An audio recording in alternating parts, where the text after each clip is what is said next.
This is One on One.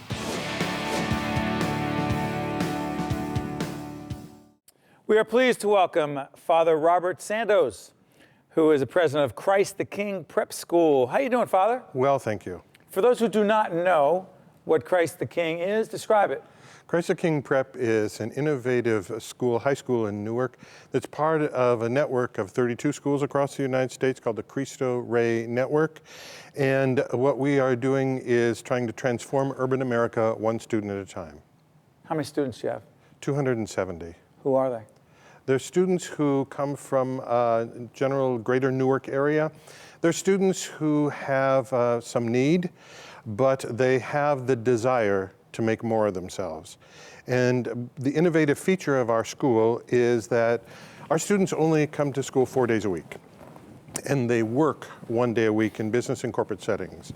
And that's two things happen. That's part of the way they fund their education. And secondly, what we're trying to do is create a success formula for young people to be successful not only in their education, but in the work world. Because as we look at the young people today, a student who's in high school, that student is going to be working to around the year 2070.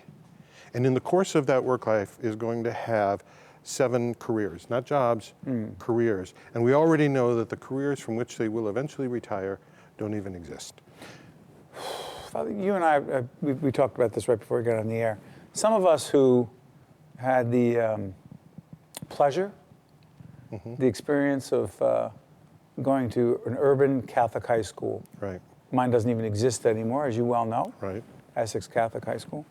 And the Christian brothers were the brothers who were my mentors and leaders. Right. Yours is not exactly the same. Correct. But what do you believe an urban Catholic high school and educational experience in general gives to inner city kids? It's Particularly really, those of us who didn't have other options. Sure. We talk about outcomes. When we answer that question, we talk about outcomes. We want to provide these young people with a rigorous college preparatory education because our goal is that the students are going to graduate from high school and college. And college. And college, and we track them through college. And the second thing is we want them to be successful in the workplace. We want them to be ready to take their place so they can be profitable, productive, contributing members of the work society, especially in Newark. And thirdly, we talk about an outcome in character. And I would describe it this way. If you're driving down Route 21 and you see a billboard that says, Powerball or Mega Millions, that suggests to you that something outside of yourself is going to make you successful. You need something outside yourself. And what we're trying to say is that is not true. Everything that you need for your success is within you right now. And if we can help these young people to access those qualities, those virtues, those values that are already in them, they're already headed for success. But what's so interesting is when we're advocates of public education, we're advocates of improving public education. Right. But for some of these young people, their parents choose to have their kids go to your school. Right.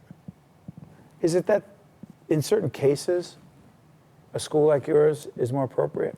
I believe that a healthy community has what I call a palette of educational options for the young people. I'm not against a public school.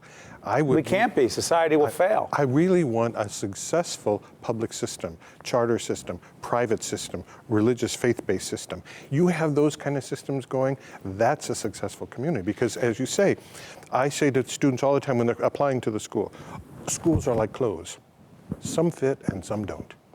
And so the question is to try to help that student to find that educational environment that is most going to contribute to their success. But at the same time, Father, in all candor, one of the things that always struck me, and it's hard I'm not going to personalize this too much, but it's hard for me to describe. And I'm not saying that my experience in the 70s, right, in school was as comparable to what you're talking about right now, but it was rigorous.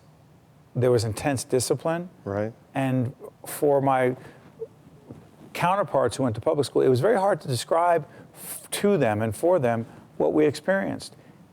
It is hard for some young people to deal with that discipline. It is. It is hard to deal with the rigorous nature of what is expected. It's bet. not for everyone. It is not for every, and one of the things that we have to identify when we're in the interviewing process of our students, is there at least one adult who can be the hand on the back to help that student? Because for our students, you have to understand, even though they're only coming to school 4 days a week, they're doing the same amount of work.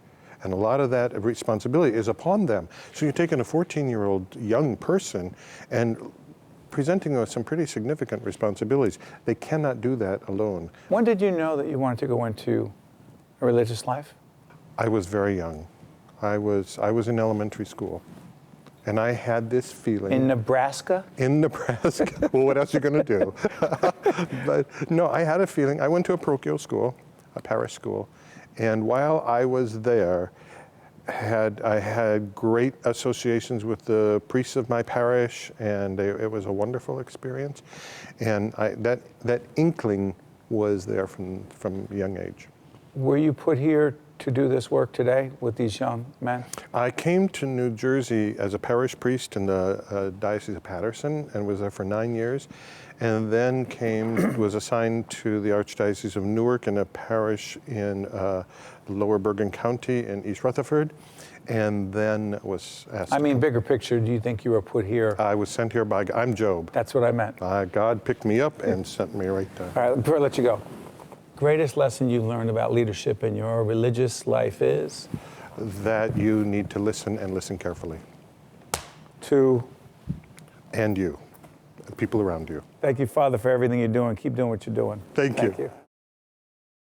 One-on-One with Steve Adubato has been a production of the Caucus Educational Corporation, celebrating over 25 years of broadcast excellence. Funding for this special edition of One-on-One with Steve Adubato at NJIT has been provided by NJIT, Investors Bank, the Healthcare Foundation of New Jersey, Century 21 Construction, Prudential Financial's Global Communications Department, the New Jersey Education Association, and by the Fidelco Group. Transportation provided by Airbrook Limousine, serving the metropolitan New York, New Jersey area. One-on-One with Steve Adubato at NJIT has been produced in cooperation with FiOS One News.